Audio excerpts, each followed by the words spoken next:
especially in my more youthful years before the responsibilities of a pack beta had fallen on my shoulder.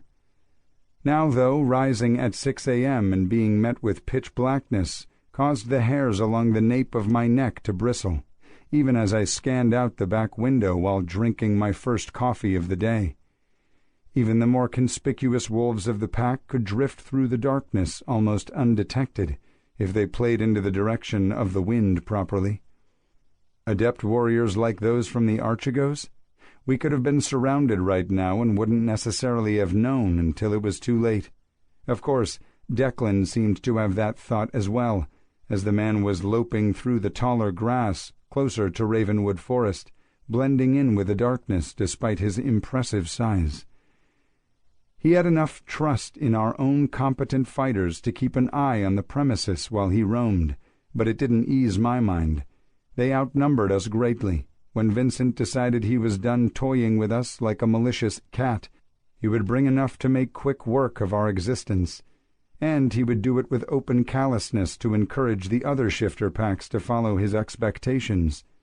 The Archigos, aside from their deplorable reputation among our kind, were an abomination in the state of their existence alone. Wolf packs were meant to be smaller, each with their own alpha. There wasn't meant to be a ruler over our entire species. It was ironic that Vincent chose to ignore certain aspects of our culture while enforcing others. Sipping the steaming mug of caffeine, I watched with light worry as I saw Declan move sharply into the covered forest, disappearing from view as if something had caught his attention. I should have been out there with him, but first I needed to converse with Ava. Hopefully she was past avoiding me. To say I had missed the feel of her body against mine would be an understatement, but I knew she had to work out her feelings before I could even begin to break down her walls. Rylan entered the kitchen, but it was hours later than when I usually saw him up. I was on coffee number 3 and turned my head to settle my eyes on him. I felt the corner of my lips quirk in bemusement as he paused, just noticing me now. "Morning," I rumbled, turning around to face him. My nostrils flared and I could see his cheeks redden slightly, realizing I could scent Ava on him. "How is she this morning?" I kept my tone casual. There was no need to make it more awkward for the pack's healer, especially given I had never seen him pursue a female before.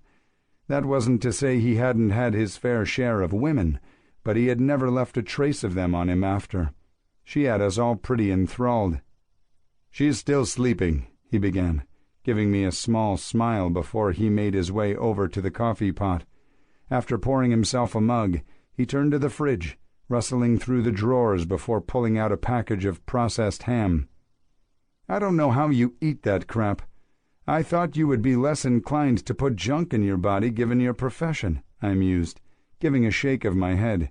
He ignored my comment. "She's restless, talking in her sleep." Contemplative, I scratched thoughtfully at my chin. "Can't you give her something to help her sleep? You're the keeper of the pills, after all." He snorted, finishing off the package of sandwich meat before washing his hands at the sink. "It would probably make her groggy. I'm not sure we can have that right now. Can we even afford to lose a day?" He looked at me, not waiting for my answer as he dried his hands and moved over to the island stool.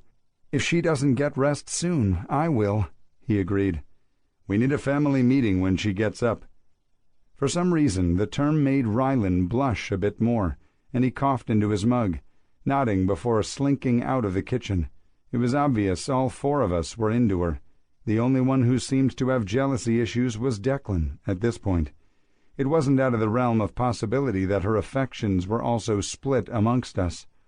It would make sense, given her position and how few female werewolves existed. Leave it to Rylan to balk at the idea of talking about it. Graham came bounding down the large spiraling stairs of the manor, not hiding the sounds of his footsteps at a later hour in the morning. All of us, including Ava, had been early risers, since trying to adjust her to her new life. Leaning back in my chair from the living room, I caught sight of Graham's unruly hair as he twisted it up and tried to shove it in a messy man bun. It was a look that the rest of us never would have been able to.